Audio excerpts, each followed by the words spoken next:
नमस्कार दोस्तों, मैं एस्ट्रोलॉजर सुनील स्वागत करता हूं आप सभी दर्शकों का मेरे YouTube चैनल में। और आज की इस वीडियो में देखिए, आज की वीडियो हमारी मेडिकल एस्ट्रोलॉजी चिकित्सा ज्योतिष पर आधारित है कि हमने बताया कि किसी भी मनुष्य को जब किसी भी अपने शरीर के अंगों में किसी भी जगह कोई भी बीमारी या परेशानी होती है तो हमें उसके अनेकों कारण सामने दिखाई देते हैं, लेकिन मूल रीजन जो होता है वो सिर्फ एक होता है और वो होता है ग्रहों का।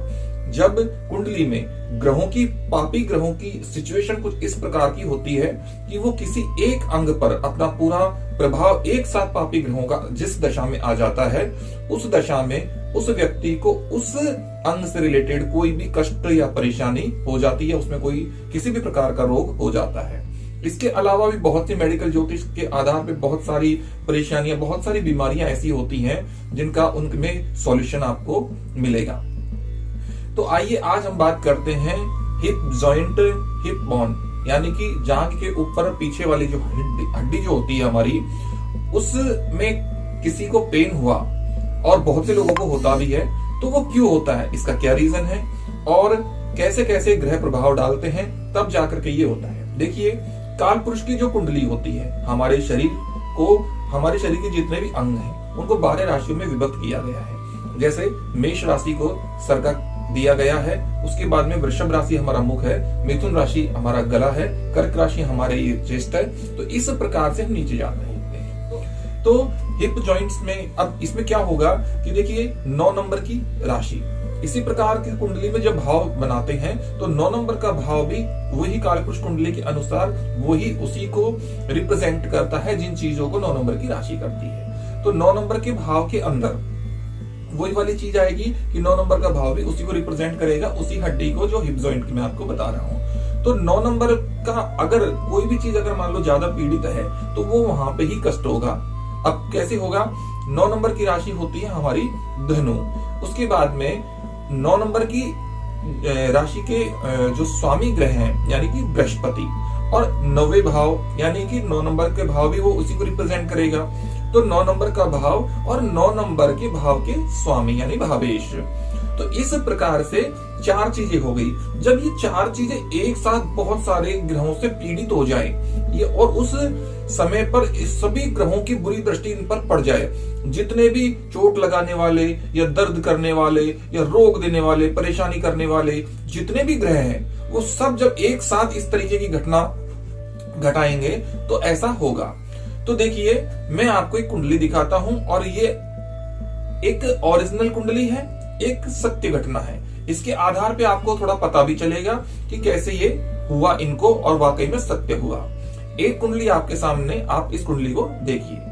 अब देखिए इस कुंडली में क्या होता है कि जैसे सबसे पहले देखिए कि आप ऊपर की साइड लगन है जिसमें 6 नंबर की राशि है। उसके बाद में हम एंटी क्लॉकवाइज जाते हैं क्योंकि लगन ऐसे ही लिखी जाती है कुंडली में जो राशियां हैं।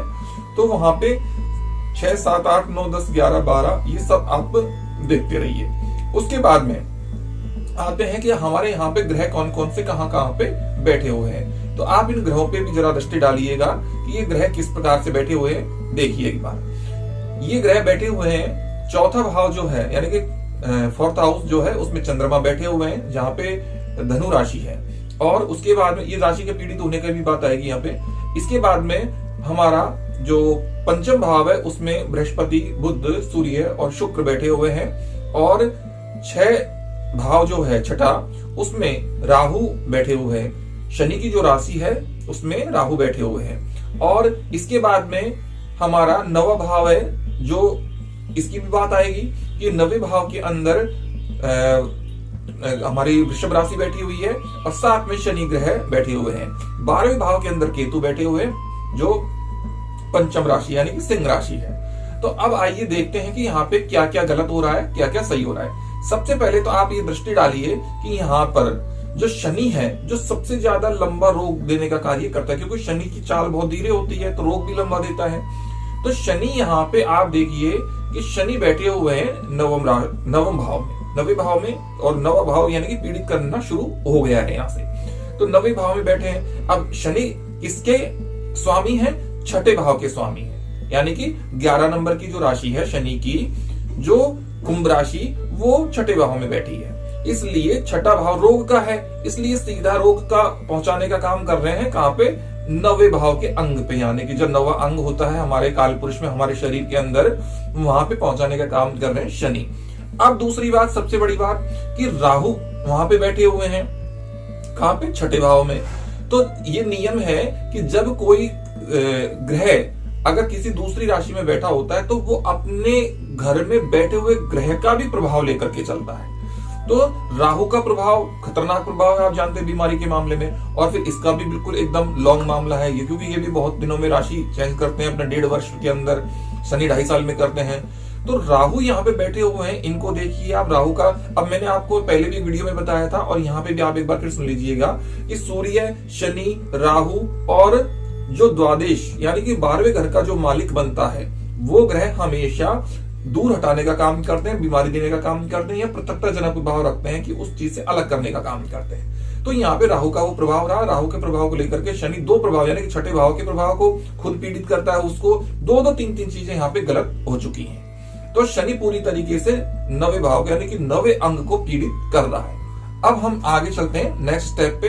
अब आप देखिए कि दूसरे नंबर पे शुक्र और सूर्य, ये दोनों ही ग्रह एक साथ बैठे हुए हैं पंचम भाव में। सूर्य के साथ में है शुक्र, इसलिए शुक्र अस्त है, जबकि शुक्र क्या है?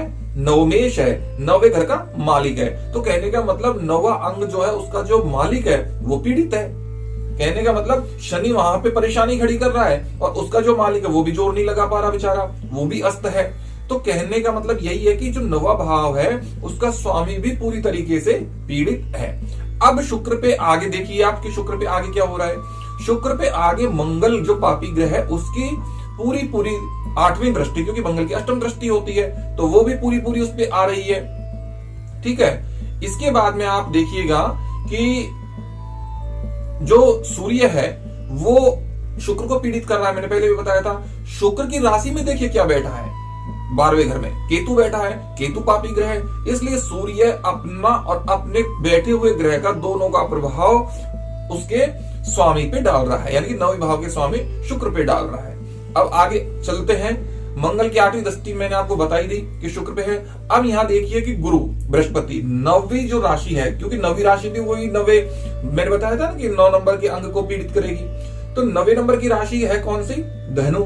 धनु के स्वामी कौन है? बृहस्पति। और बृहस्पति कहां बैठे हुए हैं? वही उनके साथ में, सूर्य के साथ में। इसलिए बृहस्पति भी पीड़ित हैं। बृहस्पति नीच राशि में भी हैं, ठीक है, और बृहस्पति अस्त भी है। इसलिए नवी राशि का जो काम है वो भी एकदम डेड हो चुका है। यहाँ पे नवे अंग का यहाँ पे भी खतरा बन गया है। अब बात आती है कि आगे गुरु नीच का हो गया, ठीक है, अस्त भी हो गया है, और इसके बाद में फिर ये भी मंगल से दृष्ट हो गया, क्योंकि ये भी उसी भाव में बैठा है, तो ये भी मंगल की 8वीं दृष्टि में आ गया है। अब आता है कि सूर्य के पास में चंद्रमा है, तो चंद्रमा भी पीड़ित है, क्योंकि अमावस्या के आसपास चंद्रमा होगा तो पीड़ित होगा ना। तो वही चीज है कि यहाँ अमावस्या के आसपास का समय है और सूर्य के बिल्कुल समीप है। नेक्स्ट दोनों जो चौथे 5वें भाव का ही अंतर है, तो यहाँ पे ये भी अमावस्या के आसपास है, तो ये भी पीड़ित है। इस प्रकार से चंद्रमा भी इनका पीड़ित हुआ।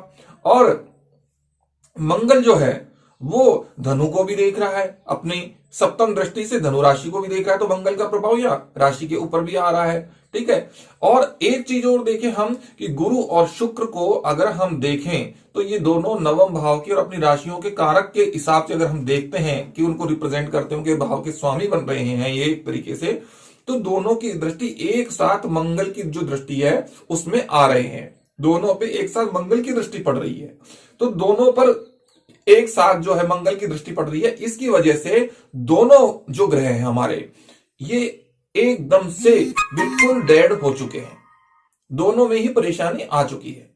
तो इस प्रकार से अब यहां ये कुंडली ये कहती है कि इस मनुष्य को या इस जातक को जो 9 नंबर की राशि है, यानी कि जो 9 नंबर का भाव है या 9 नंबर का जो अंग है, 9 नंबर के अंग पे पूरे शरीर में जो 9वें नंबर का जो अंग आता है, जिसको 9 नंबर की सारी चीजें रिप्रेजेंट करती हैं, तो वो क्या है?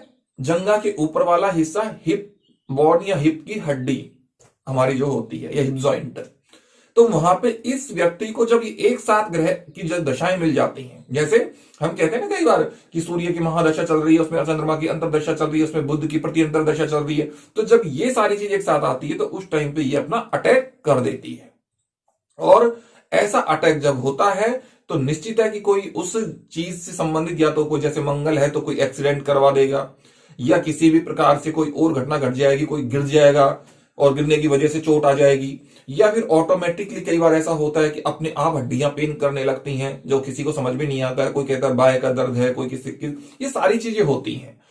तो इस तरीके से इस व्यक्ति को ये होना चाहिए था, और फलस्वरूप ऐसा ही हुआ कि इनको 20 वर्ष की आयु में ये जो हिप जॉइंट है ये दर्द सताने लगा एकदम से, और बाद में ये हड्डियां जकड़ गई, और जकड़ने की वजह से बाद में इनको हमेशा के लिए अपने पैर से लंच खा के चलना पड़ा। तो ये चीजें जिसका कोई ट्रीटमेंट इनको नहीं मिल पाया और ना हुआ।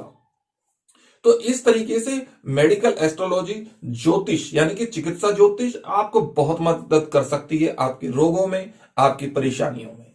तो आप ध्यान दीजिए कि आपको यदि किसी भी प्रकार की कोई भी समस्या ऐसी है रोगों से, जो आपकी बिल्कुल आप बहुत सारी मेडिसिन ले चुके हैं लेकिन आपको अभी उसका कोई किसी भी प्रकार का कोई ट्रीटमेंट आपके नहीं लग रहा है, तो आपको चाहिए कि आप अपनी कुंडली दिखाएं और जो ग्रहों का प्रभाव आपको पड़ रहा है उस पर आप ध्यान दें। ये रोग आपके किसी भी तरीके के हो सकते हैं, चाहे वो कोई भी हड्डी का रोग हो, कफ पित्त वात, किसी भी प्रकार का योग हो सकता है, चाहे कोई वायु विकार हो, चाहे कैसा भी रोग हो, सबका ट्रीटमेंट चिकित्सा ज्योतिष में है, क्योंकि शुरुआत यहीं से होती है। आपको यही तो करते हैं सब कुछ। अगर एक्सीडेंट भी होता है तो यही करवाते हैं, अगर ऑटोमेटिकली आपके कोई पेन होता है तो वो भी यही करवाते हैं। आपको चाहे किसी भी प्रकार का दुख हो, अपने शरीर से रिलेटेड, संतान प्राप्ति का हो या किसी प्रकार का हो, कोई पीरियड से रिलेटेड हो या कुछ भी हो, सब आपका ज्योतिष बताती है। तो आज की वीडियो में बस इतना ही, फिर मिलेंगे एक नई वीडियो के साथ में। अगर आपको वीडियो अच्छी लगी हो तो चैनल को सब्सक्राइब कर लीजिएगा और साथ ही मुझे इजाजत दीजिएगा। नमस्कार।